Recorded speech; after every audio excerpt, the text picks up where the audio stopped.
श्री शिवाय नमस्तुभ्यं भक्तों। जय श्री कृष्णा। स्वागत है आप सबका हमारे YouTube चैनल प्रियंका शास्त्र ज्ञान में। भगवान भोलेनाथ की कृपा हम सब पर सदैव बनी रहे। सभी भक्तों को पुत्रदायी एकादशी व्रत के पावन पर्व की हार्दिक शुभकामनाएं। भक्तों, आज के वीडियो में आप सुनेंगे पुत्रदायी एकादशी की व्रत कथा, भगवान श्री हरि विष्णु जी की आरती। धर्मराज युधिष्ठिर ने पूछा, हे भगवान, आपने सफला एकादशी का महात्म बताकर बड़ी कृपा की। आप कृपा करके यह भी बताइए कि पौष शुक्ल पक्ष की एकादशी का क्या नाम है, उसकी विधि क्या है और उसमें कौन से देवता का पूजन किया जाता है। भक्त वत्सल भगवान श्री कृष्ण बोले, हे राजन, इस एकादशी का नाम पुत्रदायी एकादशी है। इसमें भगवान श्री नारायण की पूजा की जाती है। इस चर और अचर संसार में पुत्रदायी एकादशी के व्रत के समान कोई दूसरा व्रत नहीं। इसके पुण्य से मनुष्य तपस्वी, विद्वान, लक्ष्मीवान होता है। इसकी मैं कथा कहता हूँ, उसे तुम ध्यान पूर्वक सुनो। प्रेम से बोलो, भगवान श्री हरि विष्णु जी की जय। भद्रावती नामक नगरी में सुकेतुमान नाम का एक राजा राज्य करता था। उसके कोई पुत्र नहीं था। उसकी स्त्री का नाम सैव्या था। वह निपुत्री होने के कारण सदैव चिंतित रहा करती थी। राजा के पितृ भी रो रो कर पिंड लिया करते थे और सोचा करते थे कि इसके बाद हमको कौन पिंड देगा। राजा को भाई बांधव, धन, हाथी, घोड़े, राज्य, मंत्री, इन सब में से किसी भी से संतोष नहीं होता। वह सदैव यही विचार करता था कि मेरे मरने के बाद मुझको कौन पिंडदान करेगा। बिना पुत्र के पितरों और देवताओं का ऋण मैं कैसे चुका सकूंगा। जिस घर में पुत्र ना हो उस घर में सदैव अंधेरा ही रहता। इसलिए पुत्र उत्पत्ति के लिए प्रयत्न करना चाहिए। जिस मनुष्य ने पुत्र का मुख देखा है वह धन्य है। उसको इस लोक में यश और परलोक में शांति मिलती है, अर्थात उसके दोनों लोक सुधर जाते हैं। पूर्व जन्म के कर्म से ही इस जन्म में पुत्र, धन आदि प्राप्त होते हैं। राजा इसी प्रकार रात दिन चिंता में लगा रहता। एक समय तो राजा ने अपने शरीर को त्याग देने का निश्चय किया, परंतु आत्मघात को महान पाप समझकर उसने ऐसा नहीं किया। एक दिन राजा ने ऐसा विचार किया और अपने घोड़े पर चढ़कर वन को चल दिया। पक्षियों और वृक्षों को देखने लगा। उसने देखा कि वन में मृग, व्याघ्र, शुअर, सिंह, बंदर, सर्प आदि सभी भ्रमण कर रहे। हाथी अपने बच्चों और हथनियों के साथ घूम रहा है। इस वन में कहीं तो गीदड़ अपने कर्कश स्वर में बोल रहे, कहीं उल्लू ध्वनि कर रहे। वन के दृश्यों को देखकर राजा सोच विचार में लग गया। इसी प्रकार आधा दिन बीत गया। वह सोचने लगा कि मैंने कई यज्ञ किए, ब्राह्मणों को स्वादिष्ट भोजन से तृप्त किया, फिर भी मुझको दुख प्राप्त हुआ। आखिर क्यों?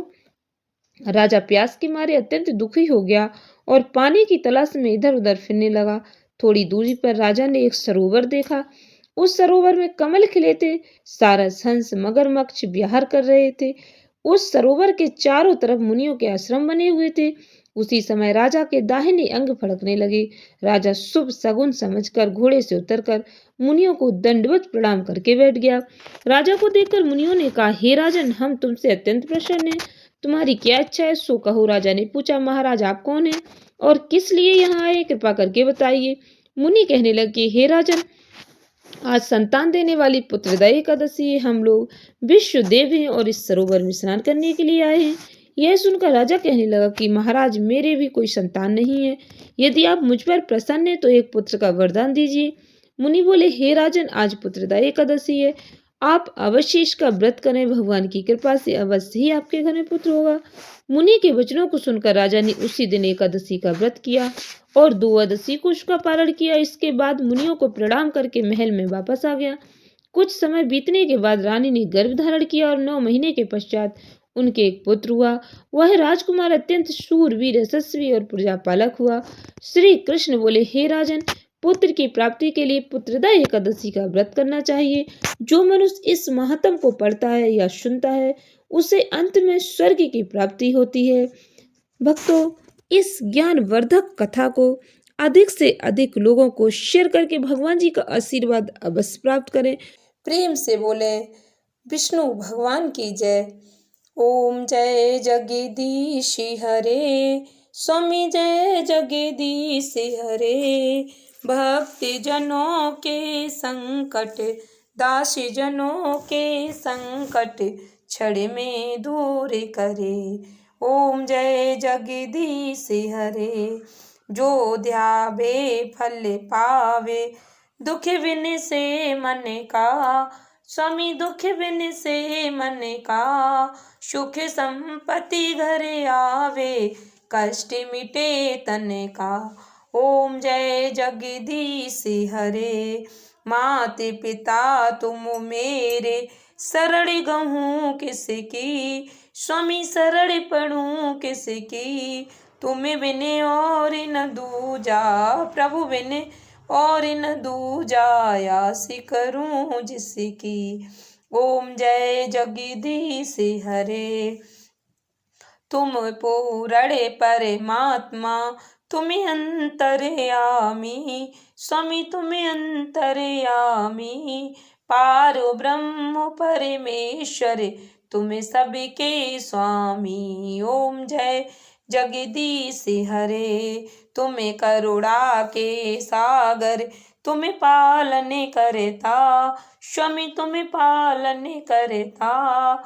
मैं मूरख खल कामी, मैं सेवक तुम स्वामी, कृपा करो भरता। ओम जय जगदीश हरे। तुम हो एक अगोचर, सबके प्राणपति, स्वामी सबके प्राणपति। किस विधि मिलूं दयामय, किस विधि मिलूं दयामय, तुमको मैं कुमति। ओम जय जगदीश हरे। दीन बंधु दुखे हरता, ठाकुर तुम मेरे, स्वामी रक्षक तुम मेरे। अपने हाथ उठाओ, अपने शरण लगाओ, द्वारे पड़ा तेरे। ओम जय जगदीश हरे। विषय विकार मिटाओ, पाप हरो देवा, स्वामी कष्ट हरो देवा। श्रद्धा भक्ति बढ़ाओ, श्रद्धा भक्ति बढ़ाओ, संतन की सेवा। ओम जय जगदीश हरे। तन मन धन सब है तेरा, स्वामी सब कुछ है तेरा। तेरा तुझको अर्पणे, प्रभु का प्रभु को अर्पणे, क्या लागे मेरा। ओम जय जगदीश हरे। श्याम सुंदर जी की आरती, जो कोई जन गावे, स्वामी प्रेम सहित गावे। कहत शिवानंद स्वामी, जपत हरि हरि स्वामी, मनवांछित फल पावे। ओम जय जगदीश हरे। स्वामी जय जगदीश हरे। भक्त जनों के संकट, दासी जनों के संकट, क्षण में दूर करे। ओम जय जगदीश हरे।